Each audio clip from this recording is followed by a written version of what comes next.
Au cœur des jardins de la Piazza Vittorio se trouve une Porta Magica, porte magique, construite dans la seconde moitié du XVIIe siècle, ancien vestige d'une Rome des mythes et des mystères.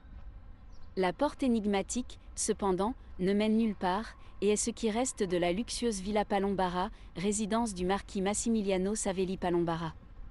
Homme brillant et homme de lettres raffinées, l'aristocrate était passionné d'alchimie et d'ésotérisme, un intérêt qu'il partageait avec Christina de Suède, dont il était l'ami dévoué et le dévot de la cour pendant le séjour de l'ancienne souveraine à Rome.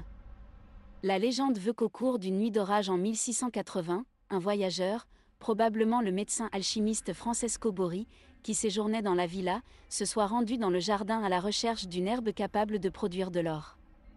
Le lendemain matin, l'homme avait mystérieusement disparu, laissant derrière lui des traces d'or pur et d'obscurs manuscrits comportant de nombreux symboles et formules alchimiques.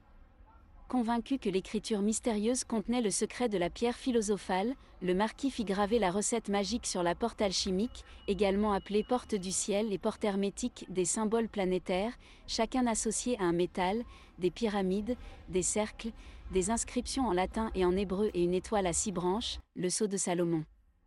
Actuellement, le fascinant monument est encastré dans un mur, derrière l'imposant nymphétrophée de Mario, perpétuellement gardé par 2 statues sévères et grotesques du dieu égyptien Bès, trouvées dans les fouilles du Quirinal à la fin du XIXe siècle, en attendant que quelqu'un déchiffre ce qui, jusqu'à présent, s'est avéré être une énigme impénétrable.